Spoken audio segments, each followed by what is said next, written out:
All right, hello and welcome. This is going to be our homework help video for the rational functions test review. Let's jump right into it with problems 2 and 3. Here we need to identify the domain and range of what appear to be transformations of our reciprocal function family graphs.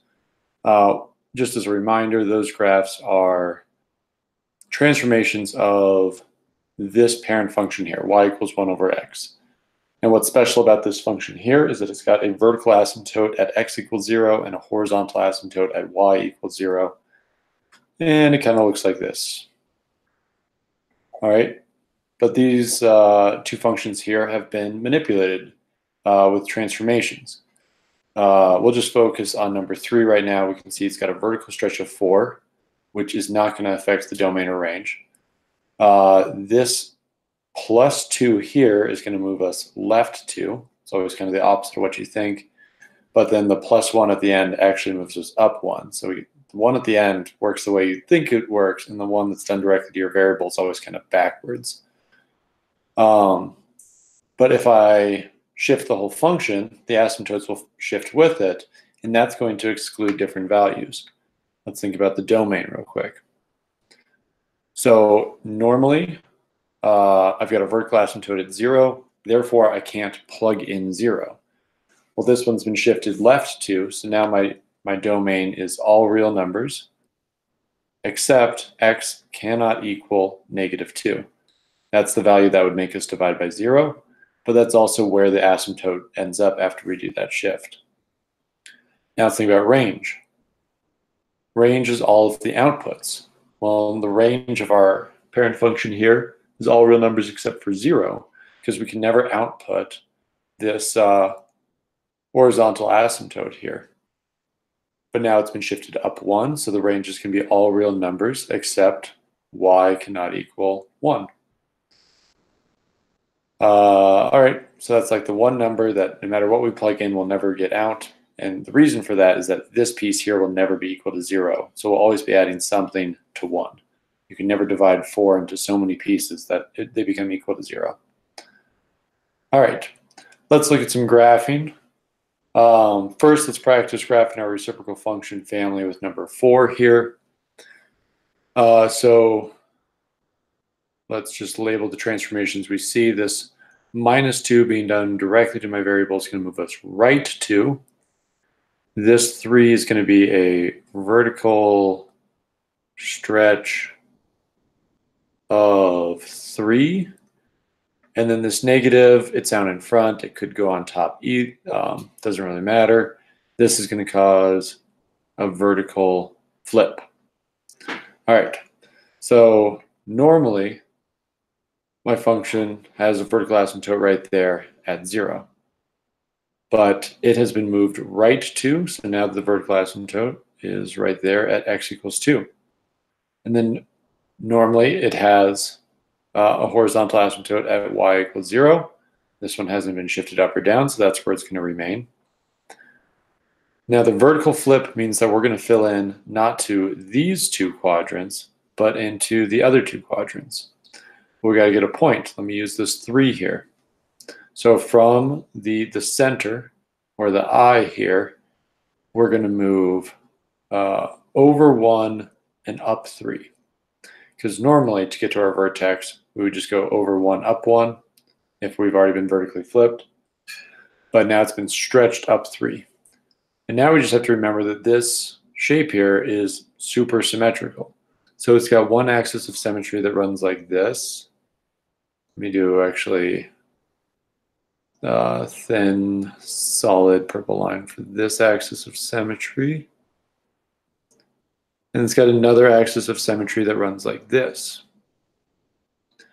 So let's find the symmetrical points over both these axes of symmetry. Over this mirror here, we would get another point right here.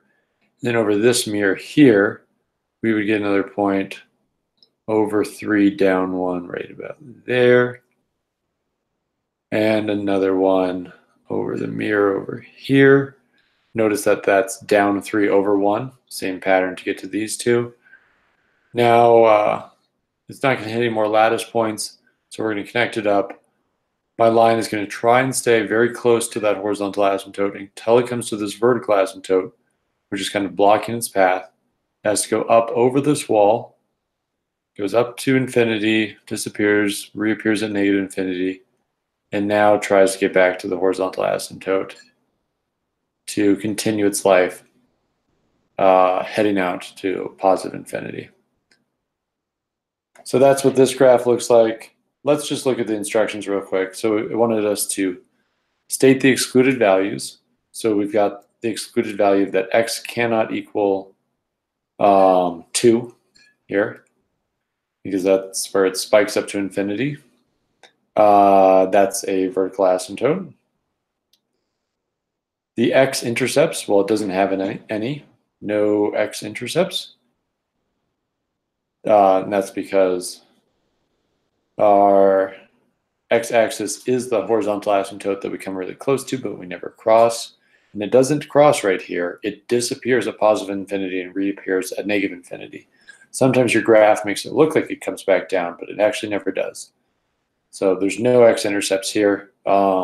End behavior, we got horizontal asymptote at y equals 0. Domain is all real numbers, comma, x cannot equal 2. Range is all real numbers, comma, y cannot equal 0. And then sketch it, there's no slant asymptote. Bonus, find the y-intercept. So the y-intercept is what we get if we plug in 0 for x. Let me do that over here. Negative 3 divided by 0 minus 2 becomes negative 3 over negative 2 becomes 3 over 2. And that looks about right for where this function is crossing my y-axis. It's right in between 1 and 2. That'd be the value of about 1.5 or 3/2. All right, let's take a look at question number 5. We got a graph of this function here. My number one tip with functions like this is factor everything first. You got to factor everything. So there's a few things we could do before we factor. We could figure out end behavior. We could figure out y-intercepts, for example. But just to stick with my theme of factor everything first, I'll start by factoring, and then we'll go back and get those features later. All right, so on the top, I need two numbers that multiply to be -4 but add to be -3. That is going to be, how do I want to do this? I want to do a -4 and a +1. Took me a second. And then on the bottom, I take out a -3, and that leaves behind an x -1. So that if I distribute it back in, it would become a +3 in there. So that there's no canceling here. Looks like there might have been canceling, but there's no canceling. So excluded values, we've got that x cannot equal +1, and this is going to be a vertical asymptote. We've got, what's the next one at once? X-intercepts. X-intercepts of, it's the values that make the top equal to 0. So x-intercepts of x equals 4 and x equals -1. I'm going to add this to my graph right now. I'll just add as I go. Here, let's add in that vertical asymptote as well. I want a dotted line, actually. Orange.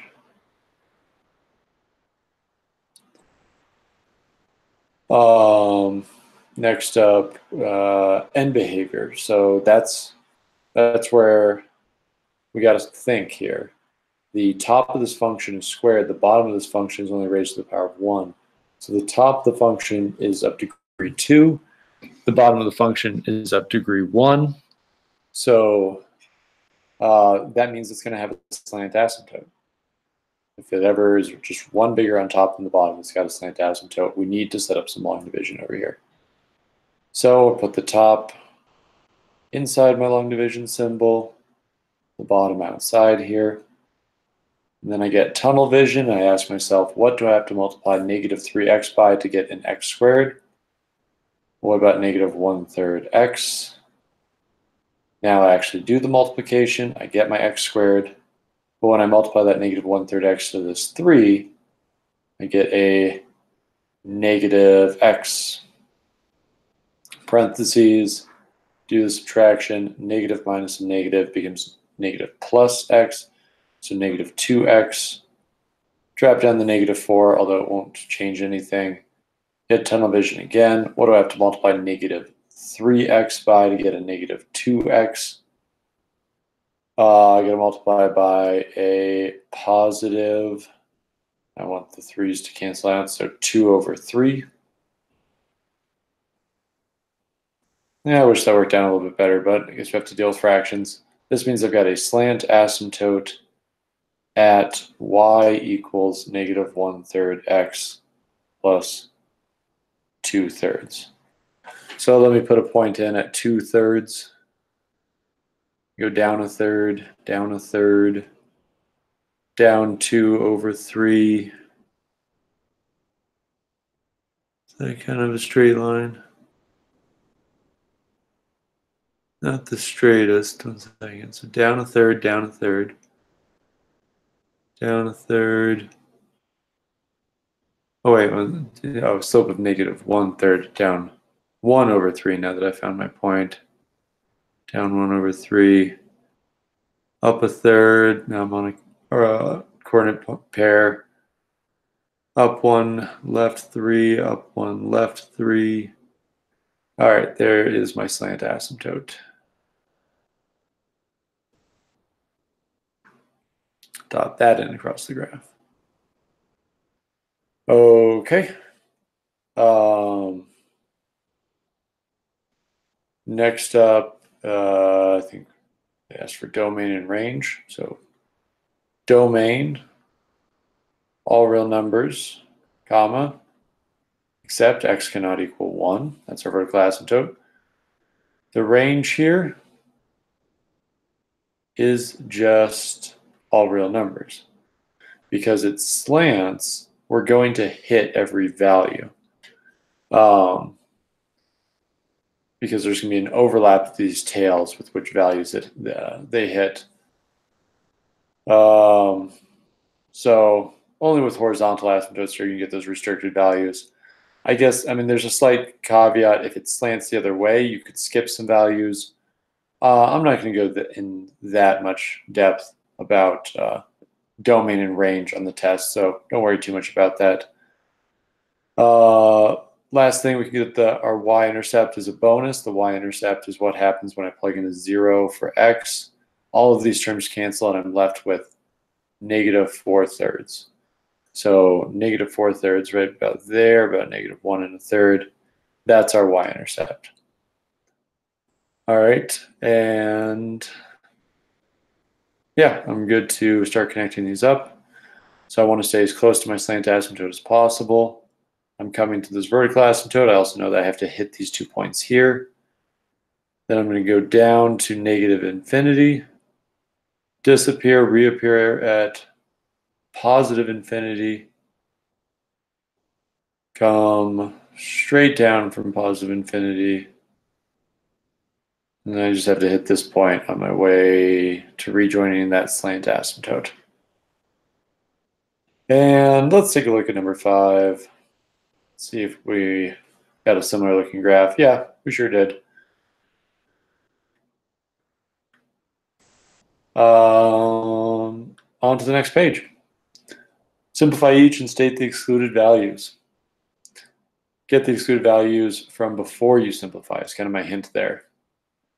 So looking at number 6, the only factor I need to do is taking out the greatest common factor.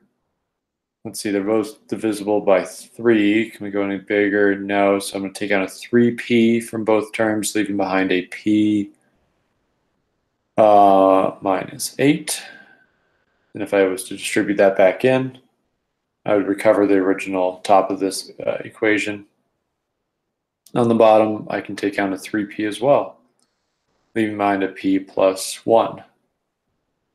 So the excluded values are that p cannot equal 0 and p cannot equal -1. If I plugged into 0 right here, it would make this piece equal to 0, hence the whole thing would be equal to 0, hence no solution. And if I plugged in -1, it would make this piece equal to 0. So here's my excluded values.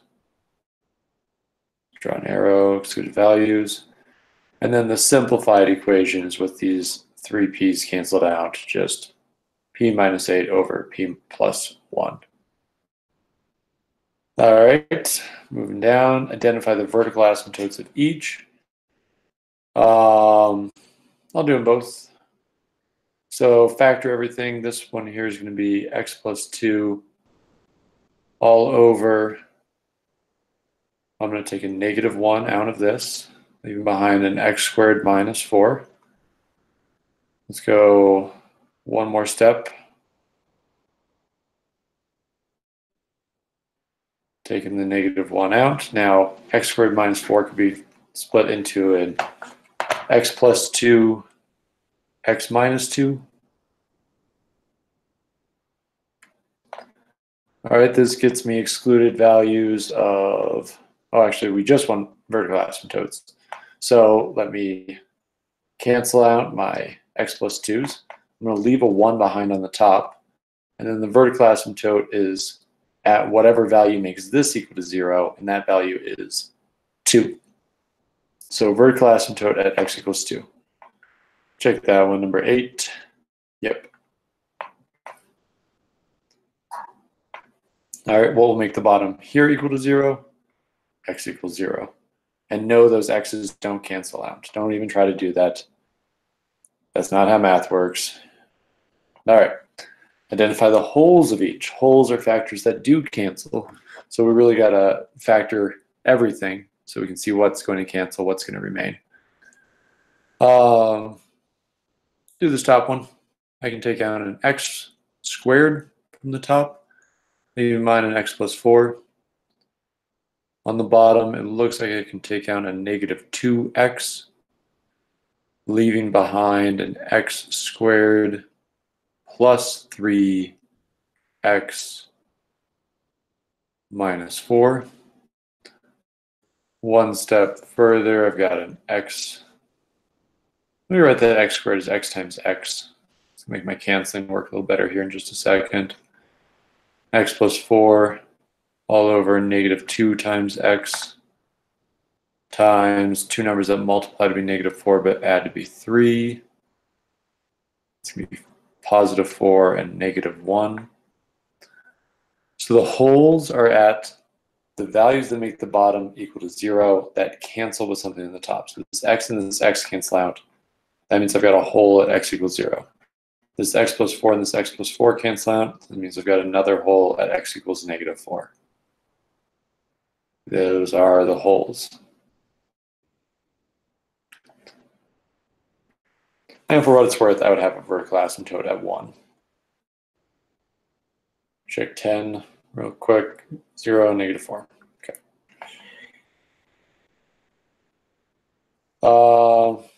Yeah, hopefully that can factor that. Graph and state the equation of the slanted asymptote. Pretty similar to the one we just did. Let me see. I think it's worth doing.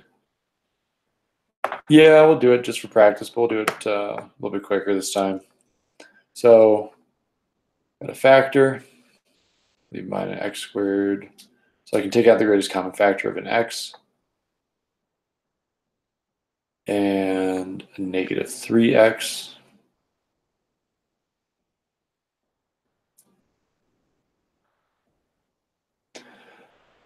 And factor a little bit further. X times x. Two numbers that multiply to be 3 but add to be -4 is going to be -3 and -1.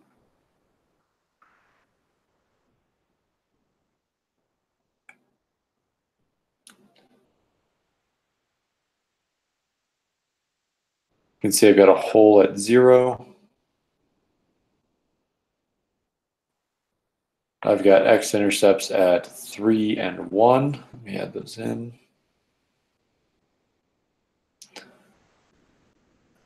I've got a vertical asymptote at 2.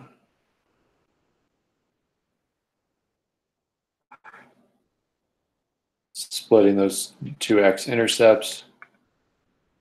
And I know I've got a slant asymptote because the top is 1 bigger than the bottom in terms of degree. So let me set up my long division. X cubed minus 4x squared plus 3x. All divided by negative 3x squared plus 6x. I get tunnel vision. I ask myself just, how do I get a negative 3x squared to be an x cubed? Negative 1/3 x. Right there.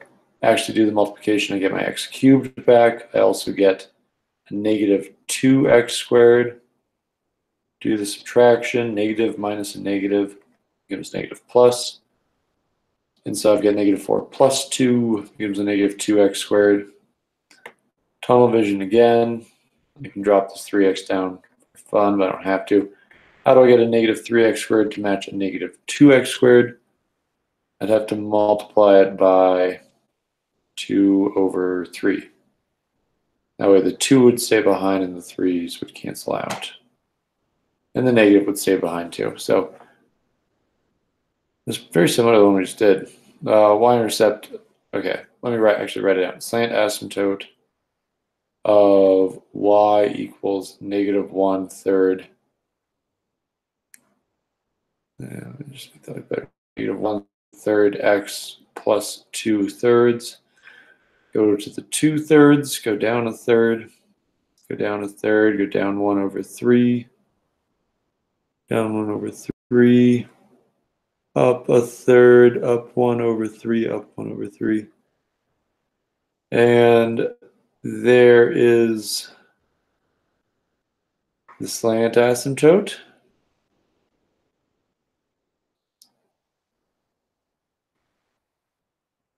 A little better. There we go. All right.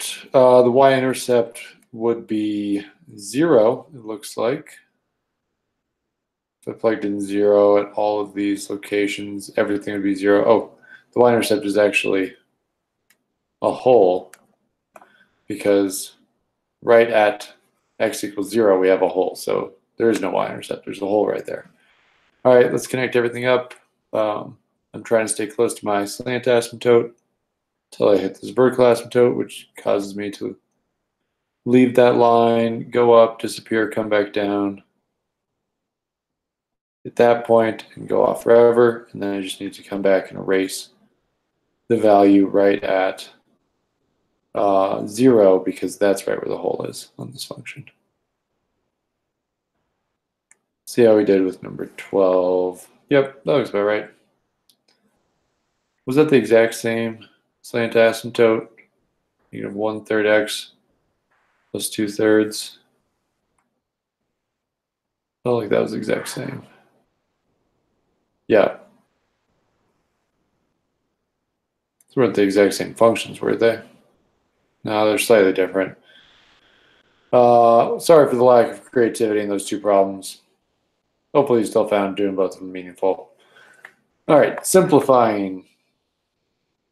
So, and I give you this hint, distribute the top, leave the bottom factored. That's how I'm gonna want the answers for any simplifying problems.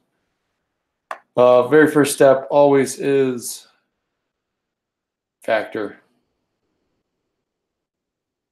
So this is the only part of this first one that can be factored. So let's make sure we factor it correctly. I can pull out a 5n squared, leaving behind an n minus 2 all over n minus 2. Before I do the multiplication, let's cancel what we can. And now I've just got 5n squared on the top over n minus 7. All right, the division is just copied out flop. Let's look at this addition here. In order to add two rational functions, you got to get a common denominator. Well, factoring can help you get a common denominator a little bit quicker. So I can't factor that first one. I'm going to leave that as 3 over 3n. But I think I can factor the second one. Let's take a look. If I take out a 3n from both terms, I'd be left with an n minus 5. And look, they both have a 3n on both sides. So the only part that I need to add to this side is an n minus 5 to the bottom. And then you balance that by doing it also to the top. Now the bottoms match, and I can just add the tops. Let me also distribute this 3. So I get 3n minus 15 plus 4n all over 3n n minus 5.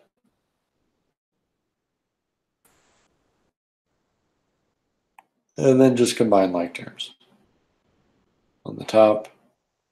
Leave the bottom factored like this. So don't try and do any fancy combining like terms on the bottom or anything like that. Just leave it factored. This is what your answer key is going to look like. Let's take a look at 15.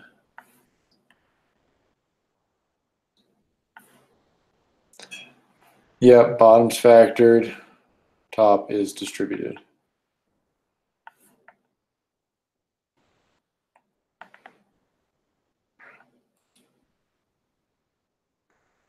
All right, last one on this side that we might want to do would be a problem like number 18, big complex fraction. When we do complex fractions, we just want to kind of combine them in pieces. The first thing I'm going to focus on is just how do I combine this in the bottom. U over 2 minus 2/3. Got to get a common denominator, so I'm going to multiply this one by not 2 over 2, but 3 over 3. Fractions denominator. This one I'll multiply by 2 over 2. We get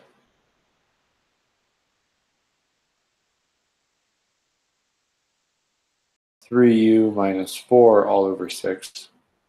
And now we can bring the top part over. That was there all along. Bigger fraction line on the top now is still the u squared over 4. Now, a fraction divided by a fraction, we can just use copy.flop. So I copy the top of the fraction, get u squared over 4, write a dot for multiplication, flop the bottom fraction, 6 over 3u minus 4. Look to do a little bit of cross simplifying. I can make this a little bit smaller, 3 and a 2. And that 2's got to get distributed in.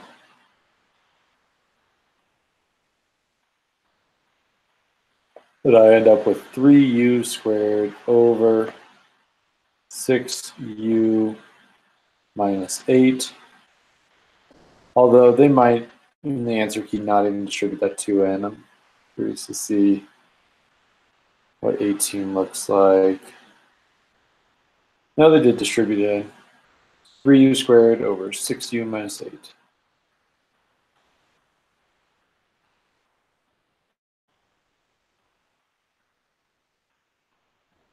All right, very good.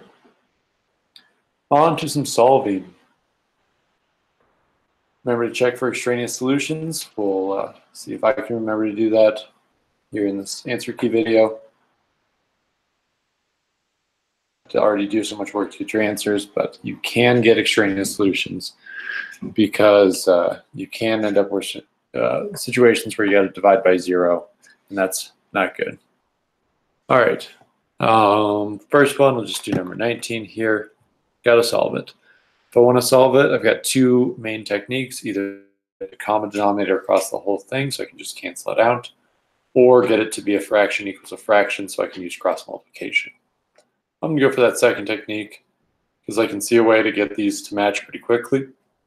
This is going to become 1 over x squared minus x over x squared equals 1 over 3x squared.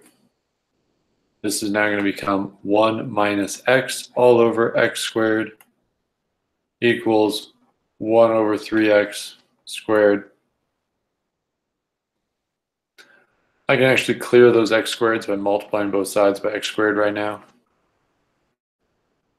Cancels, cancels, cancels, cancels. Now I've got 1 minus x equals 1 over 3. Take away 1, take away 1. Negative x equals negative 2/3. X equals 2/3. 19. All right. Let's look at a slightly harder one. Let's look at number 21. So this little 1 here is really going to mess us up. We're not going to like that 1 being there. This one, I'm just going to try to clear fractions. I'm going to multiply everything by 5, including this little 1 here. He gets to get multiplied by 5 as well. So that gets rid of this 5 over here, turns that into a 5, and then it also gets rid of this 5 here, leaving that r behind. Let's take a look at what we've got now.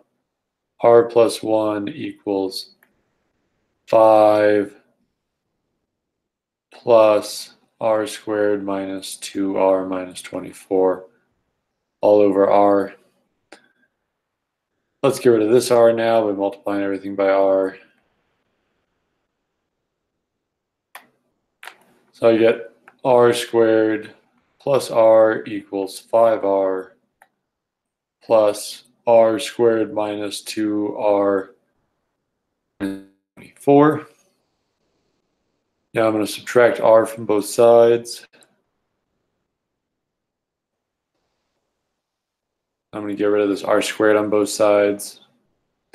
And I'm left with 0 equals 4r minus 2r minus 24. Add 24 to both sides. 24 equals, combine these up, 2r. Divide both sides by 2, we get 12 equals r for number 21.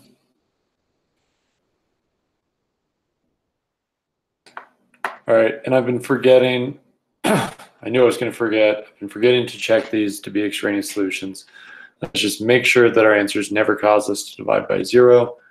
There's only one spot where that could happen, and plugging in a 12 right there does not make that 0. Go up to the one we solved a little bit ago. 2/3. None of these spots where I could plug it in would that cause me to divide by 0. All right, on to some work problems. Let's go to 24. Ava can paint a fence in 7 hours. Dixon can paint the same fence in 9 hours. How long would it take them to paint 2 fences if they work together? So if x equals hours, then x divided by 7 is the number of fences Ava's painted. X over 9 is the number of fences Dixon's painted. Add them together, you get their total output, and we want that to be equal to 2. All right, let's solve this up. First thing we do is multiply this by 9 over 9, and this one by 7 over 7 to get 9x over 63 plus 7x over 63 equals 2. Simplify a little bit further. We got 16x over 63 is 2 times 63 times 63. 16x equals 126 divided by 16. Divided by 16, we get x equals 126 over 16, which equals 63 over 8, which equals 7 7/8, I want to say. Let's just see, what do we get if we do 126 divided by, what do we say, 16. Good, yeah, turn back to a fraction. Well, this turns into a fraction on a mixed number. 0.875 is 7/8. So 7 7/8 of an hour. If you want to have fun converting that to hours and minutes, be my guest. But I want to move on to 25 so we can wrap this up. All right, 25. Let me just give this unit of hours, and now I can isolate it over here. All right, a boat traveled 384 miles each way downstream and back. the trip downstream took 12 hours, the trip back took 24 hours. Find the speed of the boat in still water and the speed of the current. So when the boat goes with the current, they get to add their effects. So what we're going to say, we'll say X for current, specifically its speed, and B for boat, specifically its speed.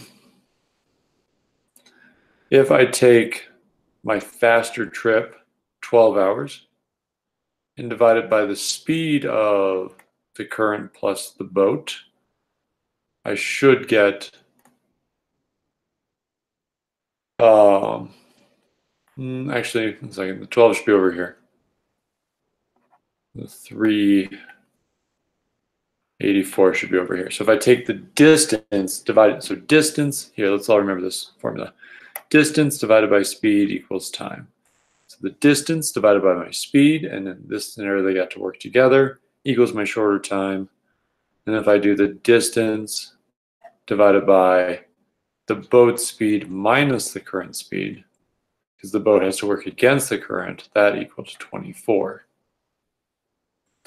Let me swap this around and be x plus, or b plus x, so it's in the same order.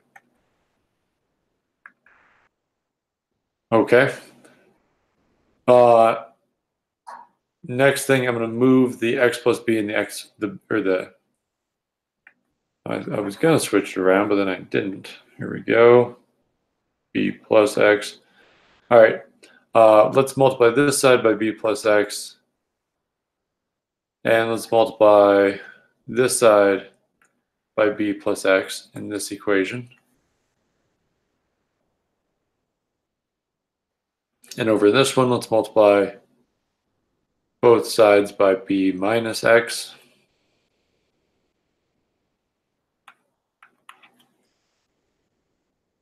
This will cancel this, and now you get 384 equals 12b plus 12x.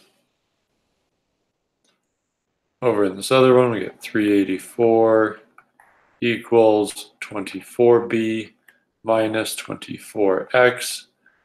We can almost do some elimination here. All we have to do is multiply that first equation by 2, and we'll be able to eliminate our x's. So let's do that here. I'm going to multiply everything by 2.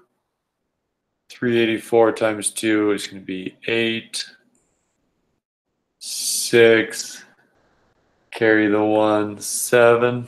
768 equals 24b plus 24b, or 24x. Add these two equations together. These will cancel. This will give me a 295 11 is 24b. Let me do 1152 divided by 24 equals 48. We're going to give that the correct unit. So B equals 48 miles per hour. Now all I got to do is solve for C. We can plug it in B in wherever to solve for it. I'll plug it in right here. So 384 equals 12 times 48 plus 12 times x minus 12 times 48 from both sides. Got the calculator, you get 384 minus 12 times 48.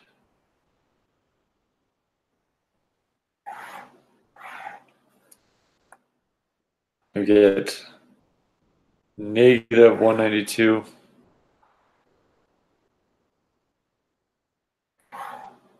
Did I do that right?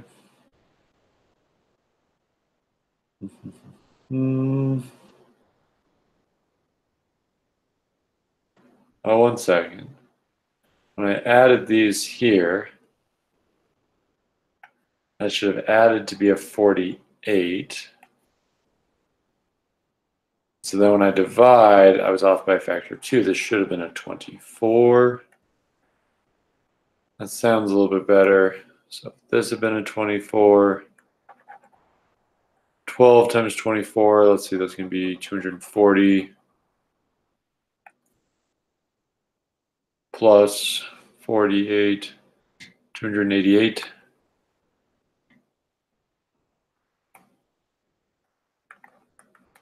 Subtract 288 from both sides. And we get 96 equals 12x. Divide both sides by 12. And we get, what is that, 8? 8 times 12 is 96. X equals 8 miles per hour. So we got the boat going 24, the current going 8. Let me just double check that one there. Boat 24, current 8. Yep, we got there eventually. A little bit of a struggle, made that one mistake. But we caught it eventually. All right, that'll be that for this homework help video. Good luck to you with all the rest of your studying.